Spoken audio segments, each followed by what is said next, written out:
I'm an athlete second, like Matt mentioned. I'm an ultra athlete, so I'll be running 110K in Brazil, and I'll get to meet Matt physically. Matt's my co-founder, so yes, that's how you start businesses nowadays. You run them online, and then you meet people physically.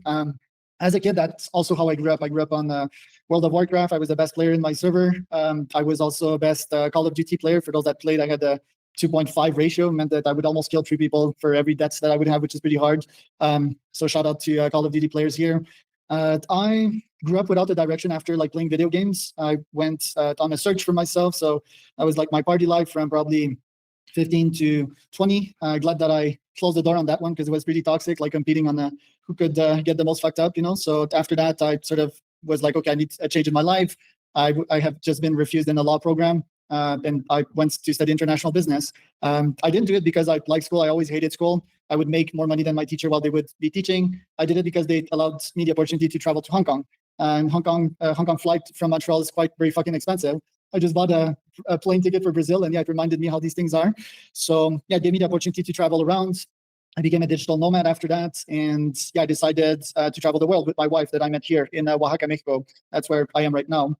So we traveled the world for a couple of years. I started businesses in between. I started in drop shipping. My first serious business was a nootropic, so a supplement for the brain. Even up to this day, I'm a deep biohacker. I think that's one of my core advantages. And yeah, I discovered basically with that business, that nootropic business, that even if you have the best product ever, if you don't have distribution, you're fucked. Like your business will go down to 100% guaranteed. So nowadays I work with Y Combinator founders, Antler founders, Techstar founders that are funded, that have the best product in the world, but that have shitty distribution. They just don't know how to sell their, even selling drugs, impressive. Yeah, shout out to drugs, to caffeine, L-theanine, and all that. And yeah, basically, I work with them because they build the best product ever, but they just don't know like that cold email exists and that you can immediately get in touch with someone and sell them your product. And basically what I built in the last couple of years, literally a machine that you can insert some coins in it and it will return leads on the other side. So you insert like $1 in it and it returns literally like 5, 10, 15, sometimes $20 if you're really good at it. And even Matt and I nowadays, we're building a tool that is called Clutch GPT. Shout out to the truck that's passing on my street. That is agentifying this whole process. So what I'll show you today real quick is my systems. Actually, while Otakar was talking, I was making money like I used to back in the days with my teacher. I was pulling up some campaigns while listening, right? So shout out to multitasking. I have the proper brain to do that. But let me show you some stuff that I was building while Otakar was talking here. So cold email is my thing, right? Like just a bit more background about the agencies that I started back then. Started a Facebook ads agency, so I was in your niche, so yeah, the BTC stuff for realtors precisely, and also for mortgage brokers, financial advisors back then. That succeeded. I think I brought it to 30K MRR, but I hated working with these people. I still hate them. Most of them, that is, there's still like a couple of successful realtors that are invested in various businesses, but most of them are idiots, to say the least. So I moved out of that. I started a call center after that. That was hell. That was not even legal. So shut that one down. I started a LinkedIn agency. Back when you could connect with 300 LinkedIn people per day, that stopped scaling, right? Like nowadays it's 20 invites a day. And right after that LinkedIn shut down, and by the way, I'm still not super bullish on LinkedIn. They recently banned my profile like 7 times just because of stupid rules and engineering that is not done the right way. By the way, I cold emailed their team for having my profile reinstalled and it worked, proves that I'm good at my craft. And by the way, just one other parenthesis, how I met Matt. Matt was a client of mine first, right? And then we became business partners. So that happens more than you would think. That's actually part of my business strategy. But yeah, after I got my LinkedIn account shut down and all that, I was like, okay, I'm going to try this thing called cold email.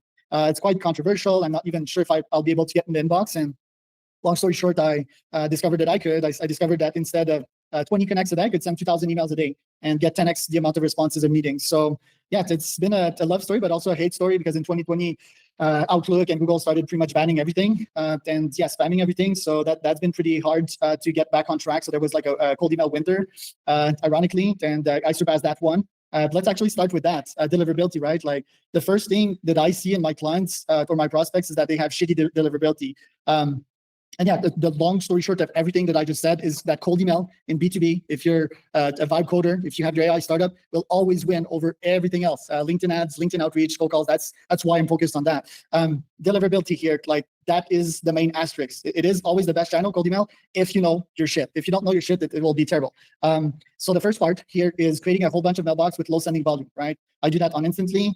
These mailboxes, they send 10 emails each, very high health scores. You can see it's always like delivering. I run Matt's account, so Matt can see the direct results, and we'll talk about some problems that Matt's are experiencing. And even if we generate a shitload of leads, doesn't mean that it's closing, for example. So I'm going to cover that by the end. But as a first start, we create a bunch of alt domains on Namecheap. Okay, we buy a whole bunch of domains here for $10 or $8. We're going to cover questions, by the way, when we're finished here, Q&A.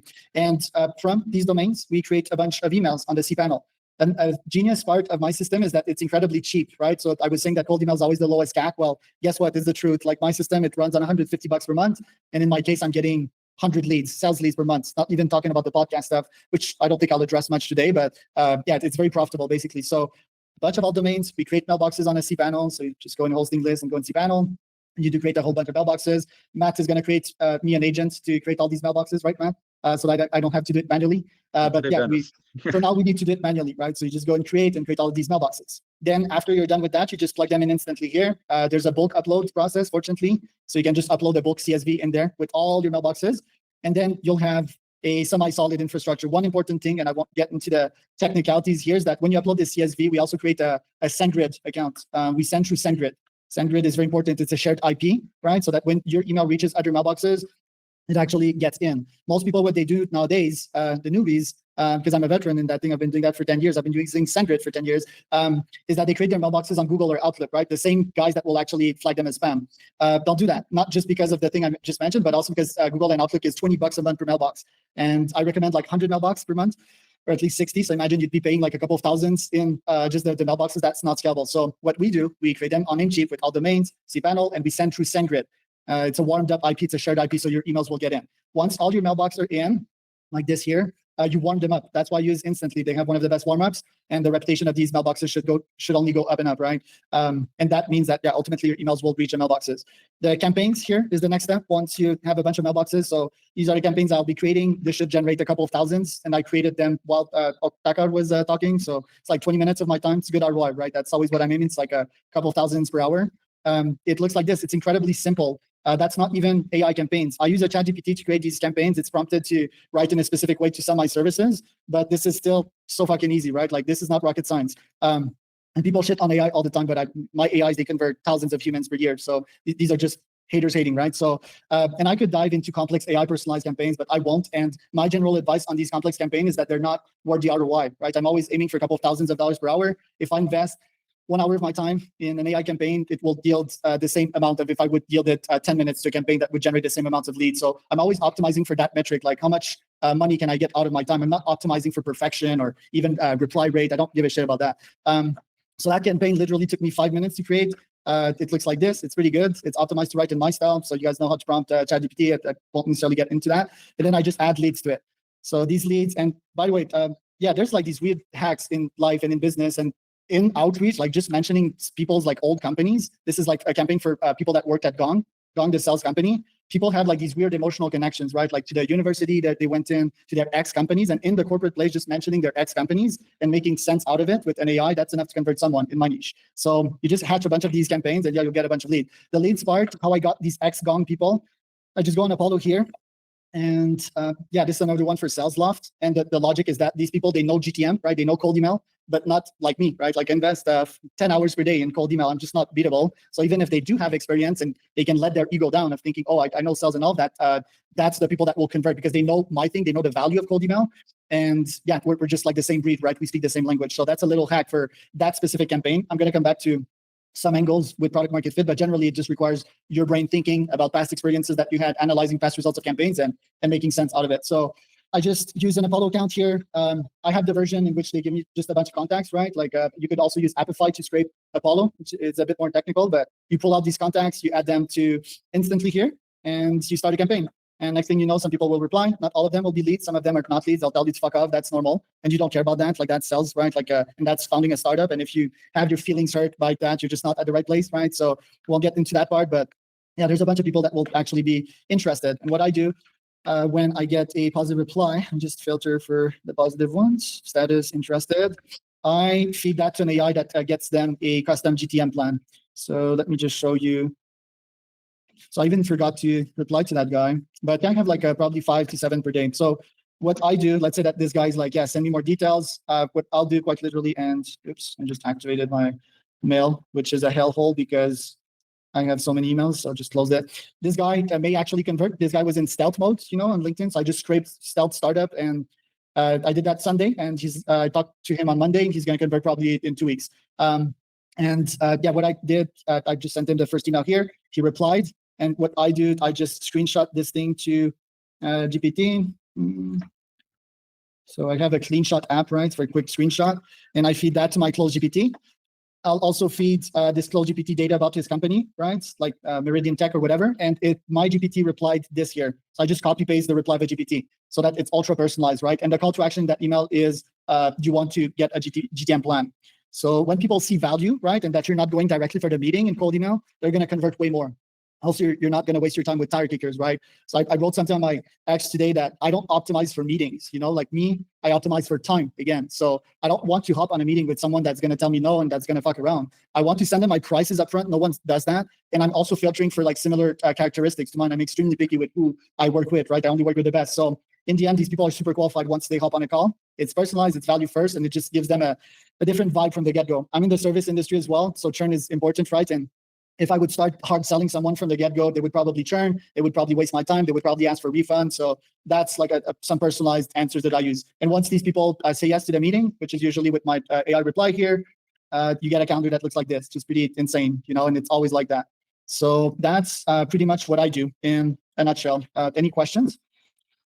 It's crazy. I've put a step-by-step just to see if I missed something. You get the domains on Namecheap, you create the mailboxes on cPanel, plug them on SendGrid to have the shared IP or maybe a dedicated IP depending on the volume. You connect them to instantly to warm up to like 99% more deliverabilities. And you create campaigns sending like how many emails per day? It depends. Yeah, it's a couple of thousands usually. I'm bullish on large TAMs. Again, like there's these people that don't make money that are like, yeah, go for quality, always go for quality, right? Like I'm like, my time is more important than my ego, right? So it's like, I don't care to have like only 200 people per campaign. That's not going to yield much. I love going for large TAM. Also going for large TAM, it gives you tons of data about people. The argument could be that it would weaken your reputation, your real reputation and your email reputation. But yeah, just like generating momentum and traction and putting energy out there in the universe. And yeah, usually it comes back in pretty large quantities as well. So yeah, it's like cold emails. Like, do you remember who cold emailed you? Yeah. So even when someone tells you to fuck off, like tomorrow they won't even remember you. And also when they tell you that, you're just an outlet to their energy. They really don't care about you. You're just an outlet for them to let their anger out. So and that's fine. You serve a purpose still, right? So yeah, it's always interesting. Like Otakar said, like yeah, it's sort of quantum physics. Like you don't never know what to expect. Like I have a client that's an insurance company broker. He owns that, right, with multiple insurance brokers, and that's not who I target. But guess what? This client is like my best client. He's always listening to what I have to say. He's super nice. He pays me. So even though he's not in my ICP, I still close that. And I love, maximizing serendipity, basically. Nice. I have a question from Manuel. It's gonna be a good one. I got to say your case is impressive. Congrats on that. I have a question down the funnel. No, so you're sharing about your experience, the level of service you provide. Do you have any stats on your customers? How it goes for them too? Any case studies that you'd like to share? Yeah, I have tons. I have like 80 testimonials on my LinkedIn, something like that. Matt, can you give me a testimonial? Yeah, I mean, if you're ready for hitting 100,000 mailboxes until your credit card explodes on SendGrid charges, Charles is the guy. I've reached these companies I'm doing here in New York, like Windsurf, Shopify, and all the other leads to Charles. So the guy can do some magic. I got a lot of fuck off answers too, like Charles is saying, but I'm more of a perfectionist. I got to walk out of my comfort zone to try that, and this is kind of saving the campaign. So this is my testimony for Charles. Yeah. So for Matt, for example, he's instantly for the vibe coding stuff. How many leads, Matt? Like 60, if not 100?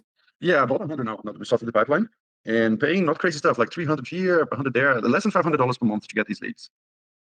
Right. Now the problems, right? Because it's not always roses and winning. Actually, that sells, right? Like sales is fucking messy, just like product is, just like life is, right? Closing is really hard. So one last part I'll just cover real quick is something that we built. It's called a close engine, right? Because it's not because someone said yes to something that, they will actually buy from you, right? Or even book the call. So what we do once we have leads, people that are interested in a GTM plan, right, or a software call to action, or we've even had a call with them, we add them to a follow-up sequence. So this one gives out proof of what we do, right, like a testimonial, for example, that you just asked about. So Sunny Ray, Matt is not there. Maybe I should feature you there. And yeah, just give out reasons why they should try you out. If you're a SaaS, for example, in that case, you would put out links, you would put out demo links, videos, right? You would put out more value. What I like doing as well is using GPT to list out all the pain points of your potential clients, and each email is addressing one pain point, right? Just like removing their objections, one objection at a time, and eventually people close. It is right now. It's a tough market, right? Like Matthew, it's not an easy market. People want, like, your competition is killers. Like, your competition is hiring me, right? So they're doing things well. And second, yeah, like with the tariffs and all of that, this year's been a bit shaky. Obviously, the AI market is a bit exempted from that, but what I'm saying is that people will take longer time to buy, so your sales cycle will be enlarged, and also your close rate will be lower than usual. So it's not like all of this is easy. Like, if you do that, you might be lucky to survive and hyper lucky to thrive, you know. But if you're not surviving, you're dead. So without this system, like, most people don't swim. You know, they just sink. They just burn out money, VC money, and it's game over.